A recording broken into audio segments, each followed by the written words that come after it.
Hey bosses, what is up? Dabausse here, just another arena commentary. We're doing some 3s here, 2s, and I'll be doing some other types of comps and 3s in this video. Anyway, I just want to know, I'm going to be doing a macro slash add-ons guide sometime out this week or next weekend because of popular demand. And of course some D3 videos and WoW videos as well. Just some side news, I'm almost my Sleeper and Dreamer T2 part of a legendary quest. I'm either getting it this week or next week. Hypocritical enough of me because I hate legendary rogues, but I got bored. Anyway, let's get into this game. It's Ret, Warrior, Resto Druid, and of course we're going to open up on the Ret. However, right here, as the Ret gets ringed, as you can see, I back away. The reason I do this is to let my mage land that extra fire crit so he can get his Pyroblast proc. When the target's frozen, the crit chance for a mage is increased greatly, so that gets the crit off, and 2 crits equal a free Pyroblast. So with just our opening pressure and my dance, we've gotten the Druid to tree form, the Ret to trinket, and Sacred Shield to proc. I get fully cloned here, but I do not trinket because I see that we're not going to be getting a kill anytime soon here. The Druid's in tree form and the Ret had Sacred Shield proc, and we didn't really have any more CDs left, so I'm just going to save trinket. However, now I'm putting into a full 8-second Warrior Fear, and I say I'm going to trinket this because I don't want to sit into another endless CC chain and give them an opportunity to burst down my mage here as they're trying to zerg my mage here. My priest has a bold move and runs in here for a triple fear. We get trinket out of the Resto Druid here, and the warrior just zerkers it. They're popping wings in all their cooldowns, so I just throw an off disarm on the warrior and put the Ret into a kidney. There goes all their pressure. They're staying relatively stacked up, so my mage is able to stay offensive by putting the druid and the warrior into Dragon's Breath while I sit on this Ret here. The Ret realizes he has nothing left but bubble, so he's trying to peel back now and the druid's tree form runs out. The druid has no trinket however, and I put him into that full blind seeing he just trinketed the fear earlier.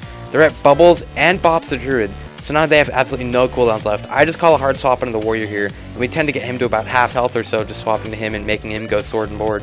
At this point in the game I said let's swap back onto the Ret when he freed him to the warrior. However, the warrior just blade stormed, so he just immunes all the slows anyway. So then we just swap right back onto the Ret here.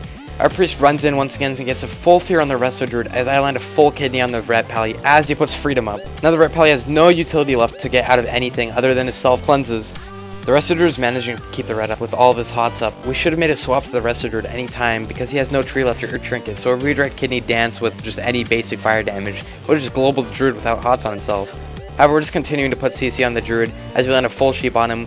The Ret's stunned on his freedom once again, but this time he has nothing to get out of the stun once again. He has no bubble left, no sacred shield. The Druid comes out of the fear and gets put into a blanket counter spell and the Ret just ends up falling down. As you can see, we controlled them so well that we had doubled both of their damage. We actually almost tripled the Ret's damage and he just completely stayed defensive the entire game. Somebody put a green bean in my salad. I don't like it. Why not? Because they're nasty. Why? Because they're green. Oh, I don't have tricks for you. Oh well. I don't need that shit. No, no, no, no, no, no. Like that. I help you, you can't help me. Fucking kiss my ass. Sit mage. Or Ellie. Is he Frost? He's Frost. Wait, is he Ellie? Yeah. Oh, he's Ellie. We could split. I'll go mage, you go Ellie. Okay. Just watch for the knockbacks. Ooh, he fell. Ellie's You want to open priest? Go ahead, open. Go ahead. Opening. I'm poly. Mage trinketed. I'm poly, can you get I got feared and knocked off. I got Damn. countered. I'm in horrible position. I'm back up. I'm defrozen now. I grounded in that first shatter. I'm swapping mage. I'm polyed. Yep. Trixing you. I got you. I'm hex. I'm popping. Heal's coming right now. Shock that heal. I'm getting a cleanse. Oh, what happened? Alright, this game we're up against Ret DK. We're going to want to sit on the DK and not let him connect to our priest. Doing this will reduce all the movement slows and necrotics on our priest. Remember, any slow, frost shock, or fear that gets the Rets off of our healer for even 1 second will make it so they can't even re-catch up to our priest if their DK is not slowing our disc. They cannot generate any holy power and thus cannot wog their DK, so they only have their bop and that's about it, and he's not going to get any heals. As you see, our priest still have full health. They only get 1 small wog off, and our priest gets triple fear on everything. And here, we're just continually riding their DK, and he's just completely defensive and hasn't been able to touch our priest once, and their DK just ends up going down. So to do this, you're going to want to intercept them as fast as you can. You're going to want to get a sap off, however we did in this game. Your priest is going to want to stay mounted and run as far as they can away from the DK, Death Grip, or any Chain's Vice range. If they get hit by a Ret, it's okay, they can stay mounted and keep running, unless they get hodged, of course. However, that doesn't usually happen in the opener. The Rets will want everyone to be on the target before they throw a Hodge up, or it's just going to be complete waste. Against any triple DPS, it's really healing intensive for your healer, so you want to do as many peels on as many targets as you can. Your healer wants to save Trinket and any massive cooldowns for when they absolutely need to use them. They shouldn't use them when there's only 1 or 2 DPS on them unless they really need to. You really should be using Pain Sip when all 3 connect. As DPS, it's your job to let the healer know which target you have locked down. For instance, if I say I'm going to kidney this target and he can hex the other, our priest knows he only has to juke 1 cast.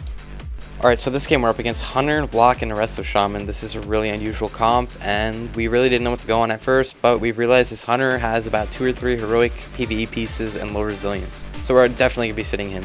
They want to play bottom and there's a flare down, which I really didn't see because I was an idiot, so I walked right into it. Of course, another shitty mistake. I tried vanishing here with flare down and Hunter's mark on me, and that doesn't really accomplish anything at all in the world, other than, of course, waste vanish completely. It seems like we're getting completely outplayed here as the Hunter's kiting me extremely well. Our priest is in somewhat bad positioning, and they're playing bottom where they want to play. The Shaman's just free healing and we're not getting any CC off, and I'm just getting blown up completely. I end up just popping Cloak here because the Lock had full dots on me and was just draining. We get a full kidney on the Hunter and we start dancing on him. A full hex on the Shaman, which he has to trinket, but I threw down bomb just in time, so he didn't even have a chance to link, and the Hunter just ends up going down. To those of you from my old channel, if you remember my Dabausse 1 and my 1K subscriber montages, I was just wondering if you guys wanted me to re-upload those with some new music out on this channel. Let me know down in the comments down below. Or that's it for this video. I want to say thanks again for watching. If you enjoyed the video, don't forget to throw it a thumbs up. And if you're new to the channel, don't forget to subscribe.